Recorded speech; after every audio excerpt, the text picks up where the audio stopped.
If you're a long-time listener of the Growth Colony podcast, or even a relatively new one, you'll know that our most popular topic is account-based marketing. Nowadays, there's so much research and literature around account-based marketing, but have you been able to find anything specific for the Asia-Pacific region? We've commissioned a research piece with Shift Research to discover the state of account-based marketing in APAC. Do you want to secure this exclusive expert insight? The finished report will give all B2B marketers across APAC a better understanding of how top firms are leveraging account-based marketing and the results they're getting within the region. As a thank you for participating, we'll send you an early access version of the report and invite you to an expert Q&A webinar. To get started, head to xgrowth.com.au/survey. That's xgrowth.com.au/survey. And secure your early access to these valuable insights today. Welcome to Growth Colony, Australia's B2B podcast. I'm Alex from XGrowth. Each episode, we bring you B2B leaders to learn about their successes, fails, and what's working for them in the market. If you enjoy the episode, please consider giving us a 5-star rating on Apple and Spotify. That's right, you can rate on Spotify now and share the pod with a friend. And of course, make sure to join the community Slack channel at growthcolony.org/Slack to connect with our members. That's enough from me. Let's dive right into today's episode. Hello everyone, welcome to another episode. I'm Shaheen Hoda with XGrowth, and today I'm talking to Anthony Lieu, Head of Marketing and Partnerships at LegalVision, about generating high quality content at scale. Everybody has heard of LegalVision, and it's really hard not to come across their content, so I'm super excited about this topic. Anthony, thanks for joining us. No worries. Keen to spill some of the beans for you today on how we do it. Let's do it, man. Let's do it. I'm super excited. So paint us a picture. Paint us a high-level picture of content marketing and LegalVision, and then we'll go into the details from there. Sure. So content marketing is something that we've been doing as a law firm since we started back in 2012, and we're now the most visited law firm website in the Asia Pacific, attracting around 350,000 visitors every month. So it's a huge driver of traffic to our website, but more importantly, it's a major source of leads for the business, getting around 100 or so leads a day. And then it's also a major driver of brand awareness as well. So we have a lot of business owners, startup founders, entrepreneurs who find us for the first time through our content. And we know that around 80% of business owners turn to Google when they've got a question, and that's where we want to play. That's where, appearing in organic search with, answers to people's questions. Content marketing has allowed us to, is a huge competitive advantage for the firm. So yeah, I've been at the firm for 7 years. I would have thought by this point, other firms would have caught on to how content marketing is, important, but still no firm has come close to what we've achieved. So yeah, that's, I guess, a high level picture of what we've achieved today. That first of all, those are some crazy numbers. 100 leads a day, 350,000 visitors. Those numbers are nuts, especially for, companies in Asia Pacific, which traffic might not be as crazy as in North America or EMEA or wherever it is. So kudos to you on that. Tell us a little bit about some of the content pieces or content. I don't want to say content pillars because that refers to something different. But some of the content strategies that you heavily rely on at LegalVision. So I'll say the majority of the content that we produce would be the articles on our website. So sort of 800 to 1,000 word pieces, written in very plain English that we write for our intended audience for business owners. A lot of other law firms write content, but they produce content for other lawyers, like it's full of legalese or it's slabs of legislation that no one really understands. So we've built up a database now of over 6,000 articles. Those are sort of the blog pieces. In addition to articles, we know that not everyone has time to read articles. We also have a lot of videos, whether they're explainer videos that are sort of 2 to 3 minute explainer animations, or also webinars as well, sort of deeper dive 40-minute webinars that are interactive with our lawyers. And then, so I'd say those are the two main sort of types of content that we produce, but we also have an extensive library of guides and ebooks, really high quality PDFs that we also distribute in person, the physical copies as well. Again, if you've ever downloaded any of our guides, you know that they're written in pretty, practical and commercial terms to help business owners navigate whatever aspect of their business they're trying to, grow, and how the law interacts with it. It's, again, written for the end user rather than just, marketing for the sake of marketing with buzzwords and a big pitch at the end. How do you make sure that that actually happens? How do you make sure that it is written for the customer? What's your process around that? Because it's easier said than done, right? How do you make sure that when you write a piece, whether it's an article, it's an ebook, it's a video, whatever it is, it's really speaking to the customer?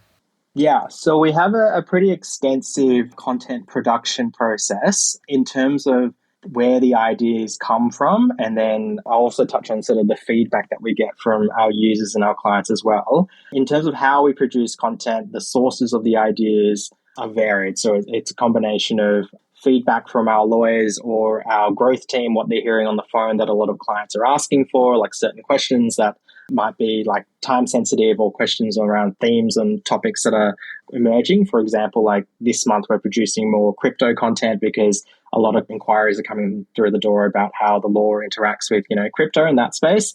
We also do a lot of like SEO research around, again, trends and keywords of topics that get a lot of volume there. Yeah, there's a lot of effort that goes into the research phase of it to make sure that we're producing content that is relevant and useful to our clients.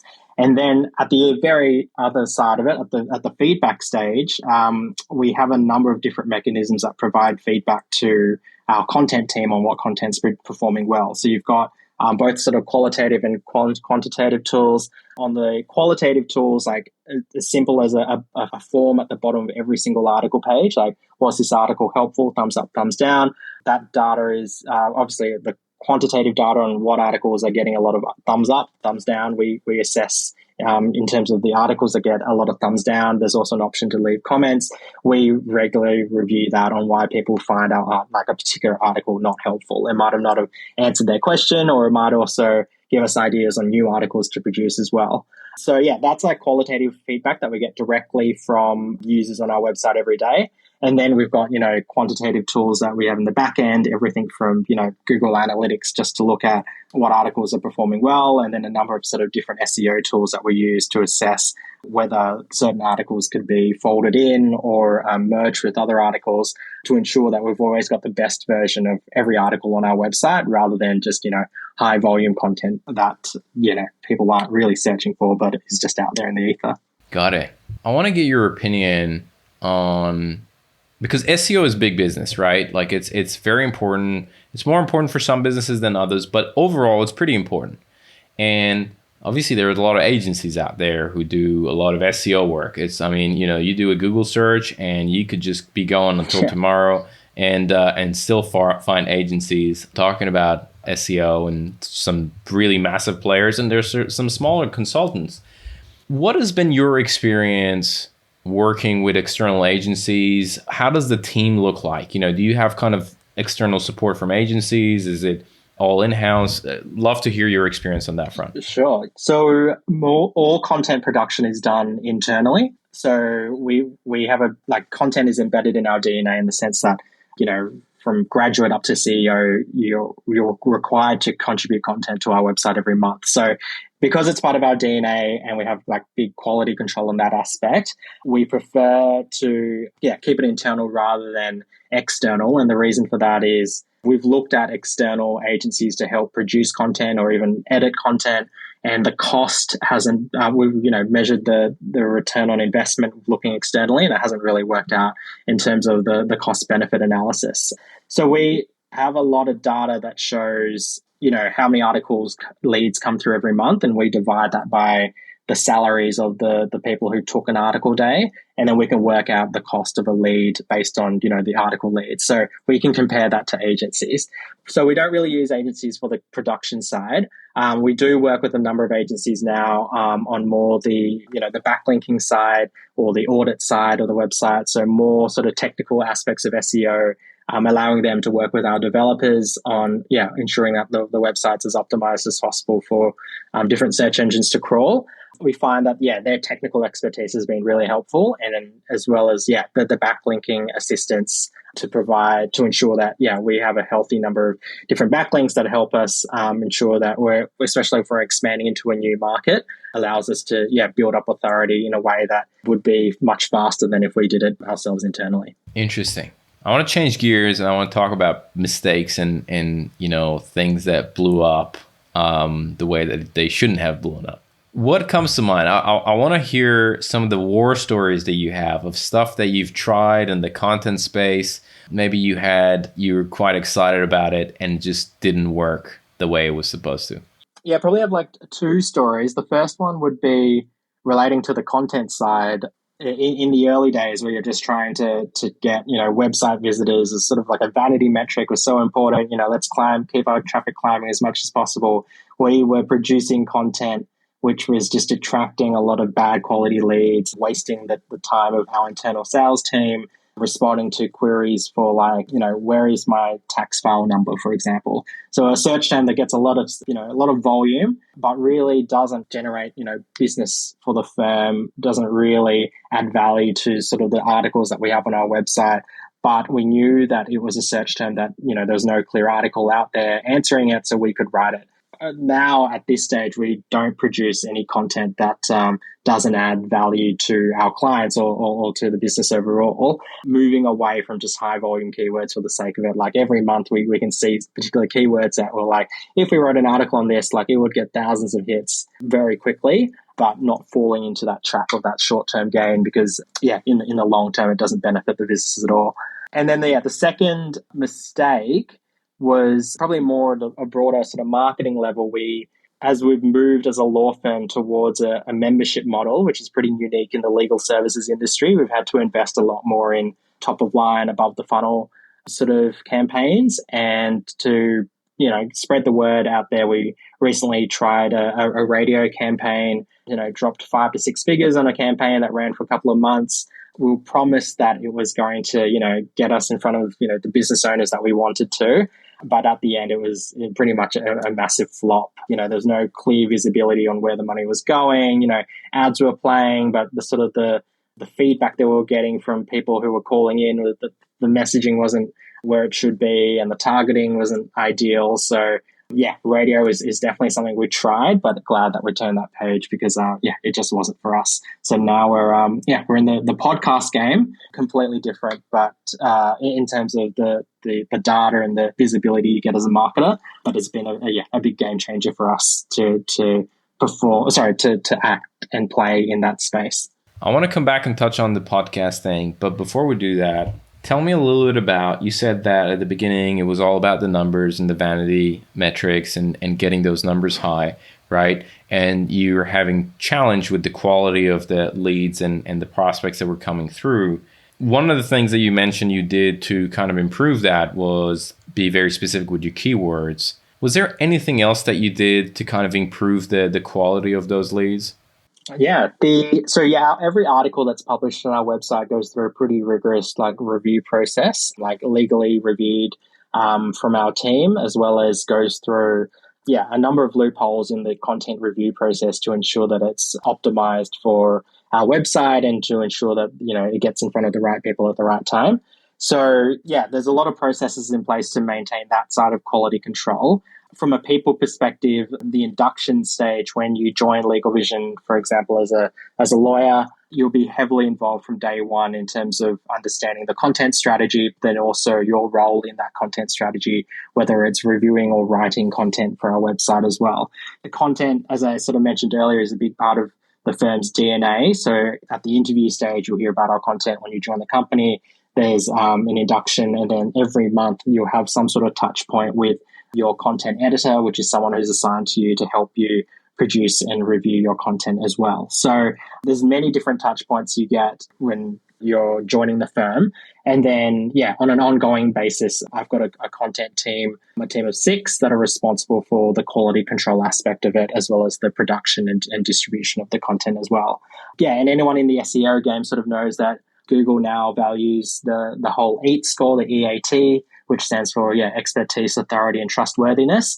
So it's really important for us as a law firm to ensure that the quality of the content we're producing is always top of the game, that it's not just you're getting law students to write on, trademark articles for the sake of it just to get the volume out there.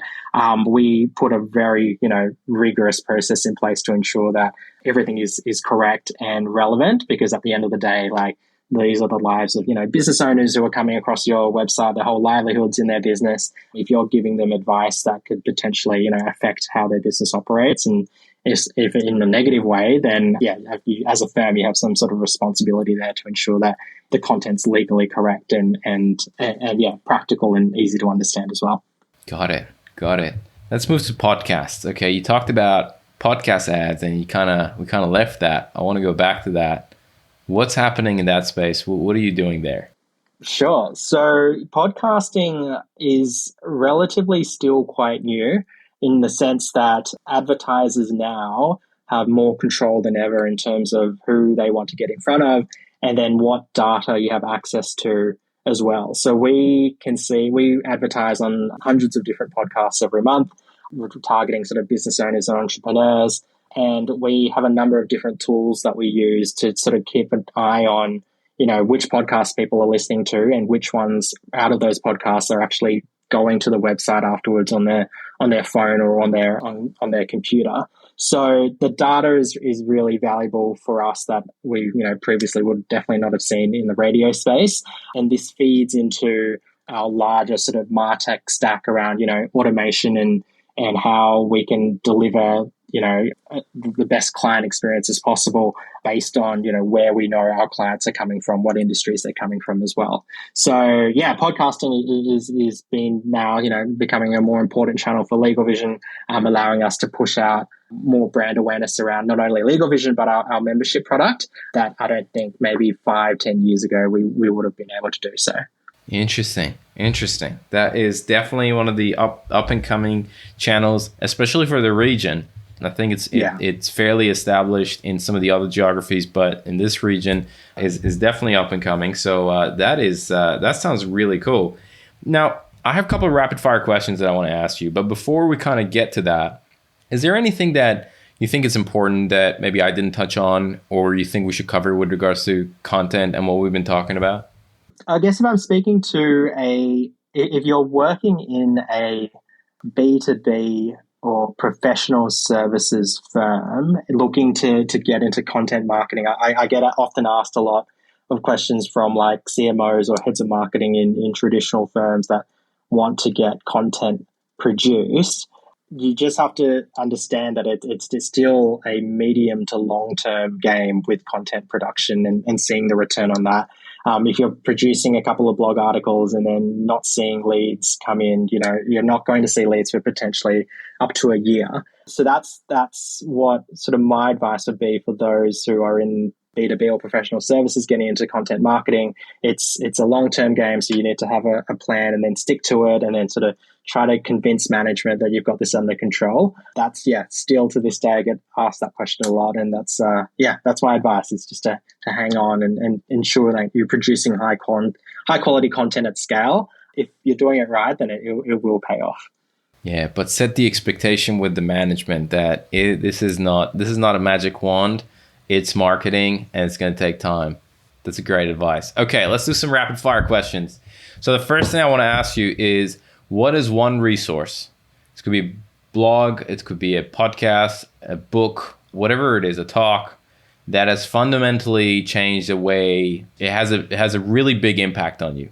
Big impact on me. So I would say there's a book from an astronaut, Canadian astronaut called Chris Hadfield. He's written a book on, I think it's called An Astronaut's Guide to Life on Earth.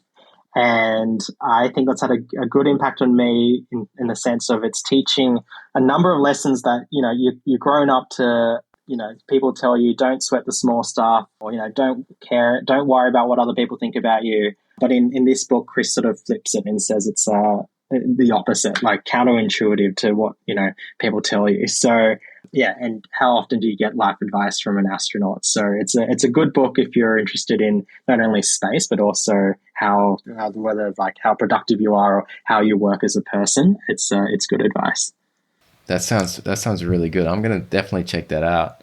Question number 2: if you could give only one advice to B2B marketers, what would that advice be? And it can be around content creation as well. But what would that advice be?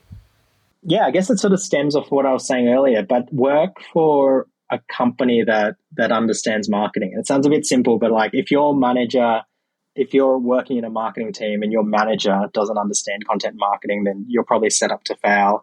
If your management team don't value marketing, then you're probably not going to make an impact. There's still a lot of companies out there that don't really value the impact of marketing or like, you know, newer processes such as content marketing. So if you are really passionate about like making an impact, make sure your manager understands what you're trying to do, and then make sure that your management team definitely value the impact of marketing on the firm as a whole, because otherwise join a business that does value it, because it'll make your life a lot easier. I love it. Quit your job. That's the the theme of 2022. Yeah, that's true. That's true. I mean, that's happening whether people understand marketing or not, but definitely quit if they're not understanding marketing. Okay, question number 3. Who are some of the influencers that you follow in the marketing space? Are you familiar with Refine Labs or Chris Walker from Refine Labs? Yeah, they do absolutely. A fantastic podcast, I think, out of the US called The State of the Demand Gen.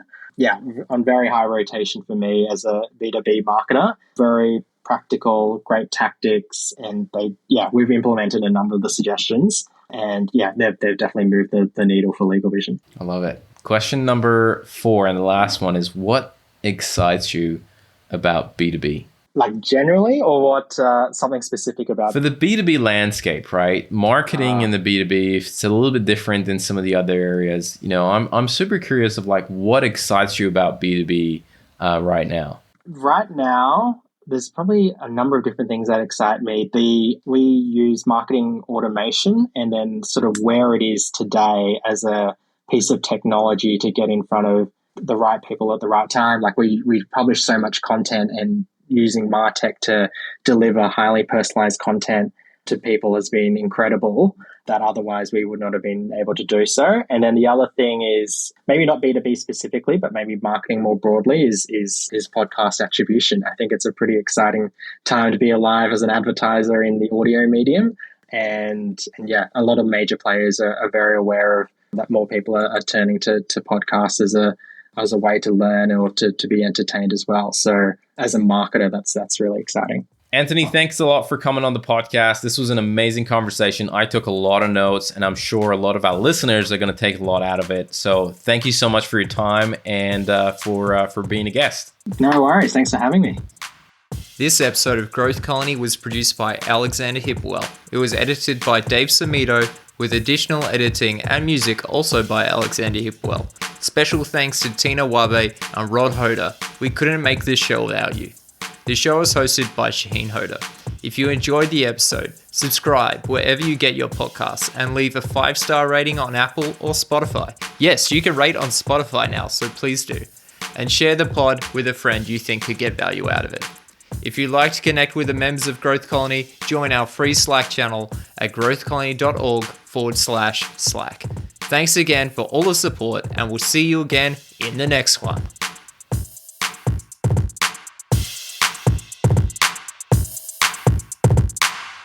If you're a long-time listener of the Growth Colony podcast, or even a relatively new one, you'll know that our most popular topic is account-based marketing. Nowadays, there's so much research and literature around account-based marketing, but have you been able to find anything specific for the Asia-Pacific region? We've commissioned a research piece with Shift Research to discover the state of account-based marketing in APAC. Do you want to secure this exclusive expert insight?